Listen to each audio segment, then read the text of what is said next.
disciples transforming lives. Belajarlah untuk mengalihkan pandangan Anda dari diri Anda sendiri, dari keadaan Anda. Alihkan kepada kebaikan Tuhan. Setiap malam temukan 3 hal yang perlu Anda syukuri. Apa yang perlu Anda syukuri? Kenapa Anda bersyukur? Lalu siapa yang berkontribusi di sini? Kalau itu Tuhan ngomong, aku bersyukur karena Tuhan. Kalau itu orang lain, ngomong sama Tuhan, Tuhan aku bersyukur karena orang ini. Waktu Anda, mata Anda tertuju kepada kebaikan Tuhan. Disitulah akan muncul buah-buah pujian dan ucapan syukur. Bapak Ibu Saudara sekalian, selamat Tahun Baru 2021 dan selamat datang di Worship Night perdana di tahun ini, Saudara. Senang sekali kami bisa ada di hadapan Saudara melalui Worship Night yang sudah ada. Kerinduan kami adalah kita rindu mengajak atau membawa setiap orang bisa masuk dalam hadirat Tuhan, berjumpa pribadi dengan Tuhan secara pribadi, dan kita juga bisa mengalami perubahan di dalam hadirat Tuhan. Saudara, pada kesempatan ini saya ingin membagikan isu yang sangat penting, Saudara, yaitu tentang bagaimana kita bisa menjadi grateful person atau menjadi seseorang yang punya ucapan syukur atau rasa syukur, seseorang yang thankful, menjadi seseorang yang suka mengucap syukur. Saudara, seringkali kita menganggap bahwa puji-pujian atau ucapan syukur itu bukan sebuah pilihan. Sebuah pilihan, bukan sebuah kebutuhan. Kita seringkali melihatnya hanya sebagai pilihan. Kalau keadaan menyenangkan, kalau segala sesuatu memungkinkan untuk kita mengucap syukur, ya itu baik untuk dilakukan. Tapi kalau mungkin keadaan tidak memungkinkan untuk kita mengucap syukur atau memberikan pujian kepada Tuhan, itu tidak itu hal yang bisa dimaklumi. Tapi tidak demikian kata firman Tuhan.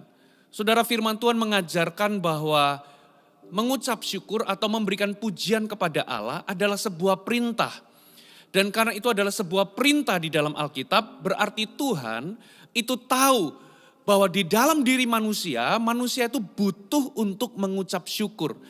Bukan karena Tuhan itu butuh menerima pujian, bukan karena Tuhan itu butuh dipuji, maka Tuhan itu memerintahkan kita untuk memuji Tuhan. Tapi karena memang memuji Tuhan atau mengucap syukur, itu adalah kebutuhan kita. Mari kita buka sama-sama kebenaran firman Tuhan, Saudara. Terlebih dahulu, mari kita lihat sama-sama di 2 Timotius pasal yang ketiga ayat 1 dan 2. Saudara, mari kita lihat keadaan manusia di akhir zaman. Apa yang terjadi? Kita baca di ayat pertama, ketahuilah bahwa pada hari-hari terakhir akan datang masa yang sukar. Manusia akan mencintai dirinya sendiri dan menjadi hamba uang. Mereka akan membual dan menyombongkan diri. Mereka akan menjadi pemfitnah. Mereka akan berontak terhadap orang tua. Dan perhatikan, dan tidak tahu berterima kasih. Tidak mempedulikan agama.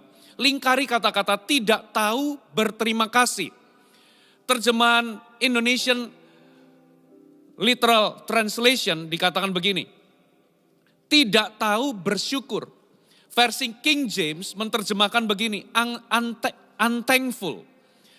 Versi yang lain dikatakan ungrateful. Versi Basic English dikatakan never giving praise. Saudara, dari ayat-ayat ini kita bisa tahu bahwa di akhir zaman ada sebuah fenomena. Ketika masa sukar itu muncul atau tiba, saudara, salah satu yang Alkitab kutip, saudara, tentang keadaan manusia di akhir zaman, dikatakan manusia itu menjadi orang-orang yang tidak tahu berterima kasih. Mereka menjadi orang-orang yang tidak tahu mengucap syukur atau tidak tahu bersyukur. Dan yang ketiga, mereka itu dikatakan tidak tahu memberi pujian atau never giving praise. Atau tidak pernah memberikan pujian kepada Tuhan. Saudara, itu yang terjadi. Ini isu kita, saudara. Ini isu dari manusia. Pertanyaannya, saudara, kalau kita nggak hati-hati, kita sebagai orang percaya, kita juga bisa menjadi demikian. Kita menjadi unthankful person, kita menjadi ungrateful person, atau menjadi orang-orang yang suka mengeluh, suka menggerutu, suka merengek, suka bersungut-sungut, tidak tahu berterima kasih, menjadi orang-orang yang tidak pernah mengucap syukur, tidak memiliki rasa syukur di dalam hidupnya. Ini bahaya, saudara. Nah, seperti apa yang saya sudah katakan di awal, banyak kali orang percaya atau kebanyakan orang itu menganggap bahwa mengucap syukur itu hanyalah sebuah pilihan. Padahal mengucap syukur itu adalah perintah, memberikan pujian kepada Tuhan itu adalah perintah. Itu adalah kebutuhan kita. Saudara, bukan karena Tuhan ingin dipuji, tapi karena itu kebutuhan kita. Makanya Tuhan memerintahkan untuk kita mengucap syukur. Buktinya di mana? Mari kita buka firman Allah, saudara. Kita buka di Ulangan pasal yang ke-28, ayat 45 sampai ayat yang ke-48. Perhatikan. Segala kutuk itu akan datang ke atasmu, memburu engkau dan mencapai engkau, sampai engkau punah. Karena engkau tidak mendengarkan suara Tuhan Allahmu dan tidak berpegang kepada perintah dan ketetapan yang diperintahkannya kepadamu. Semuanya itu akan menjadi tanda dan mujizat di antaramu dan di antara keturunanmu untuk selama-lamanya. Ayat 47 perhatikan. Karena engkau tidak mau menjadi hamba kepada Tuhan Allahmu dengan sukacita dan gembira hati, walaupun kelimpahan akan segala-galanya. Maka dengan menanggung lapar dan haus, dengan telanjang dan kekurangan akan segala-galanya, engkau akan menjadi hamba kepada musuh yang akan disuruh Tuhan melawan engkau. Ia akan membebankan kuk besi ke atas tengkukmu sampai engkau dipunahkannya. Saya ingin membacakan dari versi yang lain, yaitu versi firman Allah yang hidup. Perhatikan, semua kutuk itu akan mengejar dan memusnahkan kamu karena kamu tidak mau mendengar Tuhan Allahmu. Semua kengerian yang berikut ini akan menimpa kamu serta keturunanmu dan menjadi peringatan bagimu. 2.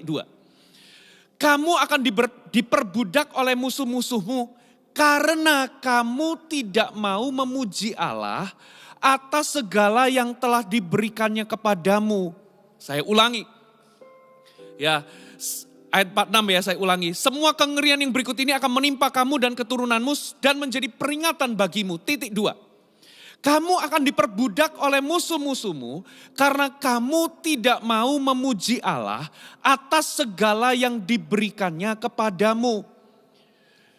Tuhan akan menyuruh musuh-musuhmu melawan kamu dan kamu akan kelaparan, kehausan, telanjang dan kekurangan segala sesuatu. Kuk besi akan dikenakan pada lehermu sampai kamu dimusnahkan. Saudara, ternyata Tuhan itu di kitab Ulangan, saudara, memberikan sebuah peringatan kepada kita. Memberikan sebuah peringatan kepada bangsa Israel. Begini peringatannya kepada bangsa Israel. Karena kamu tidak menjadi hamba kepadaku dengan sukacita dan gembira hati, walaupun kelimpahan segala-galanya, maka penghukuman ini atau penghakiman ini akan turun kepadamu. Ya, atau dengan kata lain, karena kamu tidak mau memuji Allah atas segala yang telah diberikannya kepadamu, maka penghakiman ini akan turun kepadamu. Bayangkan saudara, kita menyangka bahwa bangsa Israel itu dihukum Tuhan karena penyembahan berhala mereka, karena pembunuhan mereka, karena percabulan yang mereka lakukan. Ya, kita menyangka itu saja. Tapi ternyata firman Tuhan ngomong bahwa bukan hanya itu yang membuat mereka dihakimi oleh Tuhan. Tapi salah satunya adalah karena hati mereka tidak bersukacita, karena hati mereka tidak bergembira, walaupun mereka itu diberikan kelimpahan kepada Tuhan, oleh karena itu Tuhan menghukum dan menghakimi mereka. Lebih tepatnya karena mereka tidak memuji Allah atas semua yang Tuhan sudah berikan atau perbuat bagi mereka, mereka mendapatkan penghukuman, saudara. Saudara, ini ayat ditujukan kepada bangsa Israel. Ya, di perjanjian lama. Tapi ini ayat, walaupun kita ini tidak berada dalam perjanjian lama, dan kita ini bukan bangsa Israel, namun ayat ini ditulis untuk memberikan peringatan kepada kita, saudara. Bahwa saudara, Tuhan itu ternyata serius dengan yang namanya ucapan syukur dan pujian. Bahkan di perjanjian lama sampai-sampai ya itu bagian dari dosa Israel. itu menjadi bagian dari dosa Israel yang atasnya mereka itu mendapatkan penghukuman. Bukan hanya karena mereka itu berbuat cabul, bukan karena hanya mereka itu berbuat keji atau mereka itu melakukan sesuatu yang menyakiti hati Tuhan dengan menyembah berhala, tapi karena sikap mereka atau kurangnya sukacita dan kurangnya hati yang bergembira walaupun mereka itu sudah diberkati Tuhan, kurangnya mereka mengucap syukur dan memuji Allah, itu membuat mereka itu dihakimi. Sehingga Tuhan memerintahkan mereka, saudara, untuk mereka itu mengucap syukur. Bukan karena Tuhan itu haus pujian, tapi karena mengucap syukur itu, saudara, menyenangkan hati Tuhan. Mengucap syukur itu kebutuhan mereka. Berarti Tuhan itu serius. Dan apa yang dialami, saudara, kita lihat dalam perjalanan bangsa Israel setelah mereka keluar dari Mesir, saudara. Dengan tanda-tanda yang heran, dengan mujizat-mujizat, ya, dengan tiang awan dan tiang api, dan apa yang mereka lakukan, saudara. Satu kali Alkitab mencatat, saudara, ini yang mereka lakukan, saudara. Kita baca di Keluaran pasal yang ke-14, ayat 11 sampai 12. Dan mereka berkata kepada Musa, apakah karena tidak ada kuburan di Mesir, maka engkau membawa kami untuk mati di padang gurun ini? Apakah yang kau perbuat ini terhadap kami dengan membawa kami keluar dari Mesir? Bukankah ini telah kami katakan kepadamu di Mesir, janganlah mengganggu kami dan biarlah kami bekerja pada orang Mesir, sebab lebih baik bagi kami bekerja pada orang Mesir daripada mati di padang gurun ini. Ternyata mereka menggerutu, mereka mengomel, saudara, mereka bersungut-sungut terhadap apa yang mereka alami ketika mereka masuk ke padang gurun. Mereka berkata, mengapa kamu bawa kami keluar dari Mesir masuk ke padang gurun ini? Apa karena di Mesir nggak ada kuburan? Ya, bukankah sudah kukatakan dari awal, jangan ganggu kami, biarkan kami ini bekerja pada orang Mesir. Lebih baik kami ini bekerja pada orang Mesir daripada mati di padang gurun ini. Mereka menggerutu, mereka mengeluh, dan mereka tujukan keluhan mereka itu kepada Musa. Tapi guess what happened, saudara? Di Keluaran 16 ayat 8b, ya kita lompat di Keluaran 16 ayat 8b, dikatakan begini, Tuhan telah mendengar sungut-sungutmu yang kamu sungut-sungutkan kepadanya. Apalah kami ini? Bukan kepada kami sungut-sungutmu itu, tetapi kepada Tuhan. Versi NIV dikatakan, because he has heard your grumbling against him. Your grumbling against him. Mereka bersungut-sungut, ngomong sama Musa, kita itu lebih baik mati di Mesir, kita lebih baik kerja diperbudak di Mesir daripada kita mati di padang gurun. Apakah di Mesir itu gak ada kuburan? Hai Musa, apa yang kau lakukan ini? Bukankah sudah kami katakan sejak dulu, jangan ganggu kami. Kami lebih baik mati di Mesir daripada di sini. Mereka ngomong itu kepada Musa, tapi di Keluaran 16 dikatakan, he has heard your grumbling against him. Dia sudah mendengar sungut-sungutmu terhadap dia. Mereka bersungut-sungut kepada Musa, tapi Tuhan take it personally, saudara. Dikatakan, who are we? You are not grumbling against us, but against the Lord. Musa ngomong, siapa kami ini? Apalah kami ini? Siapa aku ini? Ketika kamu bersungut-sungut, kamu itu sebetulnya gak bersungut-sungut kepada kami, kepadaku, kata Musa. Tapi engkau sedang bersungut-sungut kepada Tuhan. You are not grumbling against us, but against the Lord. Jadi ternyata Tuhan itu take personally sikap mereka. Sungut-sungut mereka itu diambil secara pribadi. Itulah sebabnya Tuhan itu ngomong di kitab Ulangan, saudara. Ngomong tentang berkat dan kutuk. Kutuk itu turun atas hidup mereka sebagai penghakiman Tuhan atas hidup mereka. Karena apa? Karena sikap mereka yang kurang bersukacita dan kurang bergembira. Walaupun mereka itu sudah diberikan kelimpahan. Mereka kurang memuji Tuhan. Saudara, nah bangsa Israel juga sama ketika mereka sudah dikeluarkan dari Mesir dengan tanda-tanda heran. Mereka dibebaskan dari perbudakan. Ya, mereka itu dibebaskan dengan tanda-tanda ajaib. Mereka dibela begitu rupa. Bahkan ketika masuk di padang gurun, saudara, mereka itu enggak kekurangan air. Saudara, itu 3-4 juta orang. Saudara bayangkan satu keluarga satu hari butuh berapa galon saudara. Mereka dipelihara sama Tuhan. Dikasih air, dikasih makanan saudara. Dikasih, kalau malam mereka gak kedinginan. Kalau siang mereka gak kepanasan. Karena ada tiang api dan tiang awan yang menyertai mereka. Mereka gak sakit, dikatakan baju mereka gak kusut. Kaki mereka gak bengkak, sepatu mereka gak rusak. 40 tahun saudara mereka dipelihara Tuhan. Tapi apa yang terjadi? Mereka menggerutu. Mereka mengeluh. Saudara, bukankah cerita tentang bangsa Israel itu mirip dengan cerita kehidupan kita? Saudara, berapa banyak kita juga sama.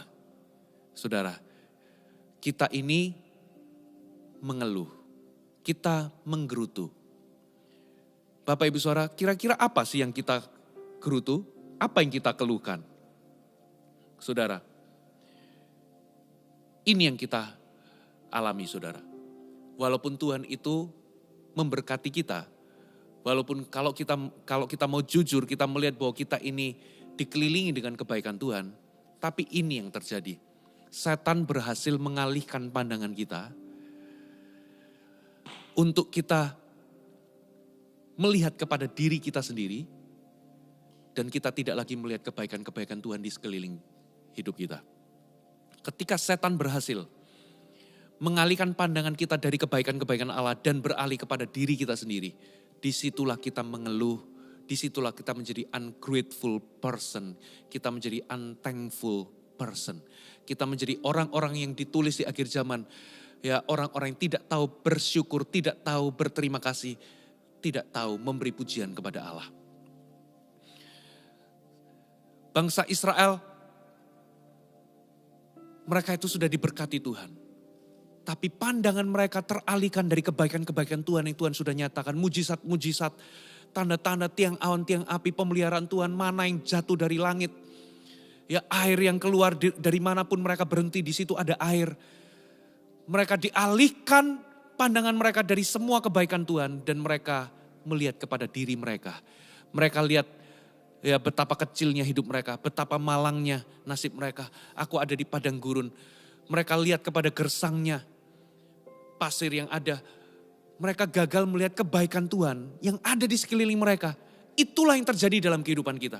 Kita menjadi unthankful person, kita menjadi ungrateful person ketika setan berhasil mengalihkan pandangan kita dari kebaikan Allah dalam kehidupan kita kepada diri kita. Saudara, coba apa yang kita keluhkan? Paling tidak ada 3 hal. Kenapa kita mengeluh? Yang pertama adalah kita mengeluh akan hal-hal yang kita gak miliki atau yang tidak lagi kita miliki atau yang sudah hilang. Saudara, kita mengeluh karena kita gak memiliki kekayaan atau materi seperti yang orang lain miliki. Saudara, kita mengeluh, kenapa aku ini gak punya jam tangan yang sebagus orang lain punya? Kenapa aku gak punya rumah sebesar orang lain punya? Kenapa aku gak punya kekayaan sebanyak orang lain punya? Kenapa aku gak punya bisnis sebesar bisnis orang lain? Kita selalu mengeluhkan akan hal-hal yang kita gak miliki, saudara. Dan once setan berhasil mengalihkan kita, pandangan kita dari kebaikan Allah yang Tuhan sudah berikan dalam kehidupan kita. Dan kita berfokus kepada diri sendiri. Kita mulai mengeluhkan hal-hal yang kita gak miliki atau hal-hal yang sudah hilang. Saudara, apa yang sudah hilang itu? Mungkin saudara pernah ditipu orang, saudara pernah bangkrut. Ya, mungkin saudara mungkin dulu punya kesehatan tapi hari ini sakit. Hal-hal yang belum Anda miliki itu bisa jadi juga mungkin Anda mengeluh kenapa aku belum menikah padahal aku ini sudah melayani Tuhan, aku ini sudah rajin ke gereja, aku sudah berikan segala-galanya tapi kenapa sampai hari ini Tuhan belum memberikan aku jodoh, aku belum menikah. Kita mengeluh tentang apa saudara? Banyak hal. Beberapa di antara saudara mungkin mengeluh karena gak punya pekerjaan. Beberapa di antara Anda mungkin mengeluh karena belum punya cucu. Belum punya anak. Kita mengeluhkan hal-hal yang mungkin kita tidak miliki atau belum miliki. Atau hal-hal yang tidak lagi kita miliki yang sudah hilang. Saudara. Yang kedua saudara, kita mengeluh tentang harapan-harapan atau keinginan-keinginan yang tidak menjadi kenyataan saudara. Apakah itu saudara? Itu mungkin doa yang belum dijawab. Doa yang tidak kunjung menjadi kenyataan, mungkinkah itu kesembuhan, mungkinkah itu pertolongan Tuhan, mungkinkah itu terobosan atau mujizat yang kita inginkan, kita dambakan, kita harapkan. Mungkin saudara ingin punya anak tapi gak kunjung punya anak. Ya, dan keadaan-keadaan itu membuat Anda mengeluh. Mungkin saudara punya harapan-harapan yang orang lain tidak penuhi. Mungkin ada suami yang berharap istrinya seperti mamanya, tapi ternyata istrinya nggak seperti mamanya. Lalu dia mengeluh, pasanganku begini-begini. Mungkin ada istri yang mengeluh karena suaminya nggak seperti papanya, gitu ya. Harapannya suamiku ini kelak akan seperti papaku, tapi ternyata suaminya beda jauh dengan papanya. Itu harapan-harapan yang terpendam, akhirnya membuat dia nggak bisa bersyukur bahwa dia punya pasangan, tapi dia mengeluh kenapa pasanganku begini, pasanganku begitu. Harapan yang tidak terpenuhi. Saudara, bisa jadi kita mengalami yang namanya pelayanan yang tidak memuaskan. Di restoran pelayanan gak memuaskan, kita mengeluh. Saudara, apalagi di antrian di jalan tol yang begitu panjang kita mengeluh. Ketika kita di hotel ada pelayanan yang mungkin kurang memuaskan, kita mengeluh. Bapak Ibu Saudara, itu hal-hal yang membuat kita ini bisa mengeluh, saudara. Yang ketiga, saudara, kita mengeluh akan hal-hal yang kita nggak bisa ubah. Bisa jadi kita mengeluh akan bentuk fisik kita. Kita mengeluh akan warna kulit kita. Kenapa aku nggak seputih orang yang lain? Kita mengeluh tentang rambut kita. Kenapa rambutku lurus bukan keriting? Kenapa rambutku keriting bukan lurus? Kenapa orang rambutnya banyak sementara aku kurang rambutnya? Beberapa orang begitu. Ya mungkin saudara mengeluh karena Anda kehilangan orang-orang yang Anda kasihi. Mereka sudah gak ada. Itu hal-hal yang kita gak bisa ubah. Mungkin kita mengeluh karena kepribadian pasangan kita. Saudara, seringkali kepribadian pasangan sampai selama-lamanya kepribadian ini gak akan pernah berubah. Dia gak mungkin berubah jadi orang lain. Dia adalah dia. Mungkin kita mengeluh karena di dalam kepribadian itu kita melihat ada kekurangan atau kelemahan. Lalu kita berharap pasangan kita berubah kepribadiannya. Saudara, ada kalanya kepribadian gak bisa berubah, karakter bisa berubah. Tapi kadang-kala kepribadian dasar gak bisa berubah, ya itulah cetakannya, Tuhan ciptakan dia seperti itu. Saudara, mungkin ada kenyataan-kenyataan kehidupan yang mungkin Anda alami, mungkin kenyataan kehidupan yang pahit. Orang tua bercerai, pasangan Anda meninggalkan Anda. Saudara, itu gak bisa, mungkin sampai satu titik itu adalah sesuatu yang Anda gak bisa kontrol dan Anda gak bisa ubah. Anda lahir, mungkin Anda hidup di tengah keluarga yang gak utuh. Itu gak bisa diubah mungkin. Mungkin itu juga bisa jadi masa lalu. Mungkin hal-hal yang pernah terjadi di masa lalu. Kegagalan, peristiwa yang pahit. Saudara gak bisa ubah masa lalu. Mungkin kita mengeluh akan hal-hal yang kita gak bisa ubah. Saudara, lalu apa yang kita harus lakukan? Kita mau belajar dari seorang yang bernama Paulus. Saudara, Paulus itu satu kali. Gini, kalau Anda itu mau tahu seseorang yang sebetulnya punya banyak alasan untuk gak bersyukur, yaitu Paulus orangnya. Nah satu kali Paulus itu saudara, sudah demikian rupa melayani Tuhan, dikatakan dia itu ditindas, kena kapal karam, dia itu pernah telanjang, pernah gak bawa uang sedikit pun, dia pernah kelaparan, kedinginan. Di dalam melayani Tuhan itu ternyata dia melewati jalan yang gak mudah. Lalu satu kali dia itu punya mimpi. Impian terbesarnya adalah dia pergi ke Eropa untuk menjadi pengkhotbah dan memberitakan Injil. Itu impiannya, saudara. Tapi apa yang terjadi, saudara? Ketika dia sampai di Roma, dia bukan disambut sebagai seorang pengkhotbah yang ditunggu-tunggu, tapi justru di Roma itulah dia dipenjara. Dia dipenjara 2 tahun ya untuk menunggu eksekusi yang ada itu seperti apa. Jadi dia dipenjara 2 tahun tanpa jelas ke depan itu dia bakal dieksekusinya itu bagaimana. 2 tahun dia jalani tanpa ada kejelasan apakah dia bebas atau enggak. Dan di penjara itu dia menulis surat kepada jemaat di Filipi. Saudara, apa yang dia tulis? Coba kita lihat. Dia berkata demikian, saudara. Filipi 2 ayat yang ke-14. Dia memberikan sebuah nasihat. Dikatakan begini, lakukanlah segala sesuatu dengan tidak bersungut-sungut dan berbantah-bantahan. Versi bahasa Inggrisnya, versi NIV dikatakan, do everything without grumbling or arguing. Versi NLT dikatakan, do everything without complaining and arguing. Ini standarnya tinggi sekali. Lakukan segala sesuatu tanpa bersungut-sungut. Saudara, ini mungkin sulit bagi kita. Berapa baik di antara Anda yang gak pernah bersungut-sungut, gak pernah mengeluh. Karena jalanan macet, karena wifi gak ada. Ya, wifi-nya lemot, karena cuaca yang buruk, hari ini kok hujan, sementara Anda pengen lari pagi, Anda pengen olahraga, terus kok hujan. Gitu ya, ada rencana yang batal gara-gara cuaca yang buruk. Gitu ya. Seringkali kan kita mengeluh tanpa sadar. Nah, nasihatnya Paulus adalah do everything without grumbling, without complaining. Ini standarnya tinggi banget. Saudara, dan dia tulis itu di penjara Bapak Ibu.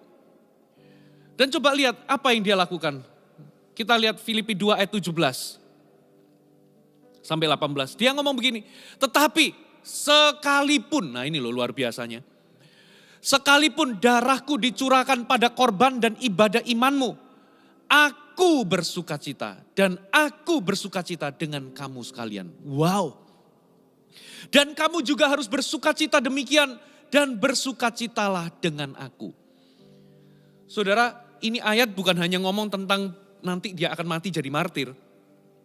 Tapi selama dia hidup ini loh, waktu dia melayani, ternyata dia ini melayani, ternyata dia itu bukan hanya ditindas, bukan hanya dia ngalami hal-hal yang buruk, tapi dia juga dipenjara.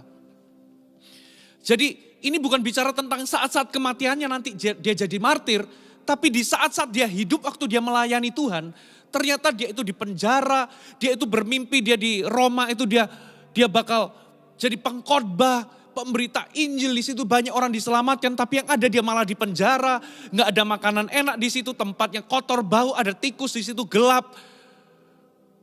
Tapi dia ngomong, sekalipun aku ini akan jadi korban curahan untuk menambahkan imanmu, untuk apa ya? Dikatakan dicurahkan pada korban dan ibadah imanmu. Dengan kata lain, saudara, untuk demi imanmu, demi ibadahmu, kalau aku ini harus ngalami ini semua, di penjara, bahkan sampai ujungnya kalau aku harus mati, dikatakan aku bersukacita. Dan aku bersukacita dengan kamu sekalian. Wow. Dan kamu juga harus bersukacita demikian dan bersukacitalah dengan aku. Jadi ternyata ini luar biasa. Ternyata walaupun dia ini harapannya gak terpenuhi, walaupun dia ini kehilangan kebebasan, hal-hal yang dia gak miliki. Dan walaupun mungkin dia juga gak jelas apakah dia akan bebas atau enggak nantinya. Berarti dia juga menghadapi hal-hal yang dia gak bisa ubah. Ternyata saudara, yang dia lakukan adalah dia mengubah perspektifnya. Dia berkata, aku sekalipun aku alami ini semua. Sekalipun aku harus jadi korban curahan pada ibadah dan imanmu. Aku harus mengalami ini semua.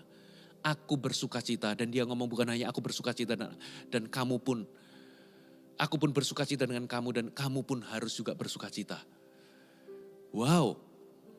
Saudara, berarti dia tahu bahwa dia mungkin gak bisa ubah banyak hal, tapi dia ubah perspektifnya. Dia ubah apa yang dia katakan pada situasinya. Dia ubah apa yang dia lihat dari situasinya. Saudara, yang terakhir saudara, Filipi 1 ayat 12-13. Dikatakan begini, aku menghendaki saudara-saudara supaya kamu tahu bahwa apa yang terjadi atasku ini justru telah menyebabkan kemajuan Injil. Sehingga telah jelas bagi seluruh istana dan semua orang lain bahwa aku dipenjarakan karena Kristus.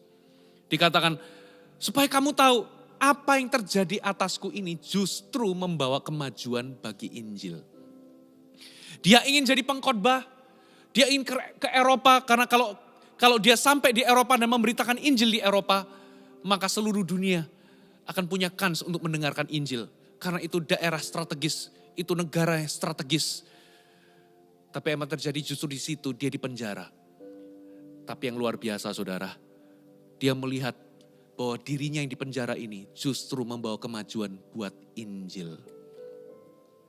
Sehingga semua orang tahu, seluruh istana semua orang tahu bahwa aku dipenjara karena Kristus. Apa yang dilakukan oleh Paulus? Paulus tidak mengizinkan setan memanipulasi dia untuk mengalihkan pandangannya terhadap kebaikan-kebaikan Allah. Dan berfokus kepada diri sendiri. Tapi ketika ia alami sesuatu yang sulit, justru dia mengubah perspektifnya. Bapak Ibu, apabila Anda ingin menjadi thankful person, belajarlah satu hal saudara. Jangan pernah alihkan pandangan Anda dari kebaikan-kebaikan Allah dalam kehidupan Anda. Ada amin? Apabila Anda menghadapi sesuatu yang Anda gak bisa ubah perspektif Anda. Kalau Anda bisa ubah, lakukan sesuatu. Tapi kalau Anda gak bisa ubah perspektif Anda. Ubah kata-kata Anda terhadap situasi Anda. Kalau Anda bekerja, saudara, lalu Anda punya bos yang memperlakukan Anda tidak adil. Mungkin Anda juga jenis pekerjaan yang dipercayakan kepada Anda itu mungkin terlalu berat bagi Anda. Daripada Anda mengeluh akan bos Anda atau mengeluh akan pekerjaan-pekerjaan yang harus Anda tanggung, lebih baik Anda ubah perspektif Anda dan mulailah mengucap syukur, terima kasih Tuhan, aku punya pekerjaan. Ketika Anda melihat bahwa pasangan Anda, suami Anda atau istri Anda gak seperti yang Anda harapkan, daripada Anda mengeluh tentang kepribadian pasangan Anda, kelemahan pasangan Anda, kekurangan pasangan Anda, lebih baik Anda bersyukur Anda punya pasangan. Daripada Anda mengeluh Anda gak punya jam tangan baru, lebih baik Anda bersyukur masih punya tangan. Ubah perspektif Anda, ubah apa yang Anda katakan terhadap situasi Anda. Daripada Anda mengeluh Anda gak punya mobil baru, lebih baik bersyukur Anda gak kehujanan, Anda masih punya mobil, walaupun bukan mobil baru. Bersyukur, ubah perspektif Anda. Jangan izinkan setan mengalihkan pandangan Anda terhadap kebaikan-kebaikan Allah. Karena kenyataannya begini loh saudara. Bangsa Israel dikelilingi dengan kebaikan Allah, tapi mereka mengeluh. Bahkan di kitab Ulangan dikatakan mereka gak memuji Tuhan walaupun kelimpahan akan segala sesuatu. Seringkali itulah yang kita lakukan saudara. Kita mengeluh-mengeluh padahal Tuhan itu memberkati kita. Karena apa? Setan berhasil mengalihkan pandangan kita dari kebaikan Allah dan fokus kepada diri kita sendiri. Akhirnya kita menjadi apa? Unthankful person. Saudara, hari ini ubah perspektif Anda. Jadi ternyata gak ada korelasinya saudara. Antara situasi dengan sikap. Ternyata untuk menjadi orang yang penuh dengan ucapan syukur, yang melimpah dengan ucapan syukur itu adalah keputusan atau pilihan. Ada amin? Itu adalah keputusan pribadi, katakan amin. Berkat apa yang kita bisa dapat? Saudara, yang pertama, ya, mengucap syukur atau memuji Tuhan, itu mendatangkan damai sejahtera. Katakan damai sejahtera. Dikatakan begini, firman Tuhan katakan begini. Filipi 4 ayat 4, 6 dan 7. Bersukacitalah senantiasa dalam Tuhan. Sekali lagi kukatakan bersukacitalah. Janganlah hendaknya kamu khawatir tentang apapun juga. Nyatakanlah segala hal keinginanmu kepada Allah dalam doa dan permohonan dengan ucapan syukur. Damai sejahtera Allah yang melampaui segala akal akan memelihara hati dan pikiranmu dalam Kristus Yesus. Banyak orang menyangka damai sejahtera itu hasil dari kondisi yang aman, tentram, yang gak ada masalah. Ternyata salah, itu pikiran dunia. Orang dunia menganggap aku akan damai kalau gak ada masalah. Tapi firman Tuhan berkata, bahkan di tengah masalah pun Anda bisa mendapatkan damai sejahtera. Damai sejahtera sesuatu yang bisa eksis sekalipun di tengah masalah. Dan ternyata pujian atau ucapan syukur itu mendatangkan damai sejahtera. Damai sejahtera itu adalah buah dan efek dari ucapan syukur atau puji-pujian kepada Allah. Yang kedua saudara, pujian itu membawa kita masuk dalam hadirat Tuhan. Mazmur 22 ayat 3, padahal engkaulah yang kudus yang bersemayam di atas puji-pujian orang Israel. Ketika kita masuk dalam hadirat Allah, perspektif kita berubah. Kita melihat seperti Allah melihat. Yang terakhir saudara, pujian mengaktifkan iman kita untuk mengalami mujizat. Ketika Yesus lihat ada 5.000 orang kelaparan, di situ ada 5 roti dan 2 ikan, apa yang terjadi? Yesus mengucap syukur. Dan ketika ucapan syukur dinaikkan, bukan keluhan, bukan gerutuan. Ketika ucapan syukur dinaikkan saudara, mujizat terjadi. Karena apa? Iman itu kaya di dalam hati seseorang yang mengucap syukur. Iman itu aktif menyala di hati seseorang yang melimpah dengan ucapan syukur. Satu kali ketika Lazarus mati, Yesus ketika membangkitkan Lazarus dikatakan begini. Yohanes 11 ayat 40-43, jawab Yesus, bukankah sudah kukatakan kepadamu, jikalau engkau percaya engkau akan melihat kemuliaan Allah. Mereka mengangkat batu itu lalu Yesus menengadah ke atas dan berkata, Bapa, aku mengucap syukur kepadamu karena engkau telah mendengarkan aku. Yesus gak ngomong, Bapa, kenapa Lazarus mati karena sakit? Tapi Bapa, aku mengucap syukur. Ternyata mengucap syukur di tengah keadaan sulit itu membuat iman kita menyala. Dan kita diposisikan siap untuk menerima mujizat. Terjadi kebangkitan, Lazarus bangkit dari kematian. Orang-orang banyak menerima makanan dan kenyang. Yesus menggandakan 5 roti dan 2 ikan. Ada kuasa di dalam ucapan syukur. Ada amin? Ada kuasa dalam ucapan syukur. Saya rindu, Bapak Ibu Saudara, hari ini kita belajar. Jadi orang yang mengucap syukur. Hari ini tantangannya bukan untuk Anda berhenti mengeluh. Saya nggak menyuruh Anda berhenti mengeluh karena itu mungkin susah bagi Anda, bagi beberapa orang. Tapi challenge-nya ini saudara. Belajarlah untuk mengalihkan pandangan Anda dari diri Anda sendiri, dari keadaan Anda. Alihkan kepada kebaikan Tuhan. Waktu mata Anda tertuju kepada kebaikan Tuhan. Disitulah akan muncul buah-buah pujian dan ucapan syukur. Bapak Ibu. Jangan izinkan setan mengalihkan pandangan Anda terhadap kebaikan Allah. Makanya firman Tuhan katakan, janganlah lupakan, pujilah Tuhan, hai jiwaku, janganlah lupakan segala kebaikannya. Hitunglah berkat-berkatmu. Setiap malam, temukan 3 hal yang perlu Anda syukuri. Apa yang perlu Anda syukuri? Kenapa Anda bersyukur? Ya, temukan itu. Lalu siapa yang berkontribusi di sini? Kalau itu Tuhan ngomong, aku bersyukur karena Tuhan begini-begini. Kalau itu orang lain ngomong sama Tuhan, Tuhan aku bersyukur karena orang ini. Jadi apa, mengapa, dan siapa?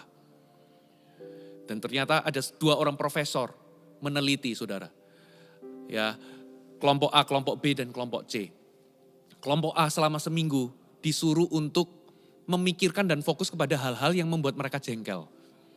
Ya, pelayanan yang enggak memuaskan, hal-hal yang membuat mereka ini jengkel, macet. Ya, pokoknya hal-hal buruk yang membuat mereka jengkel. Banyak hal. Mereka suruh fokus selama seminggu. Yang kedua, mereka suruh fokus kepada kebaikan-kebaikan yang mereka alami. Dan yang ketiga, mereka cuma disuruh mengingat kejadian-kejadian yang pernah terjadi. Ternyata kelompok yang kedua, kelompok yang yang fokus kepada kebaikan-kebaikan. Ternyata mereka mengalami hal-hal berikut ini, saudara. Saya bacakan ya, setelah itu saya tutup. Mereka ditemukan, kesimpulan dari penelitian profesor tersebut. Dikatakan mereka merasa lebih baik tentang hidupnya. Mereka lebih optimis, lebih bersemangat, lebih teguh, lebih menarik, lebih gembira, merasa lebih kuat menghadapi tantangan, lebih banyak berolahraga, lebih jarang sakit. Ternyata beberapa orang yang fokus kepada hal-hal yang membuat mereka jengkel, itu dikatakan mereka minum painkiller lebih banyak.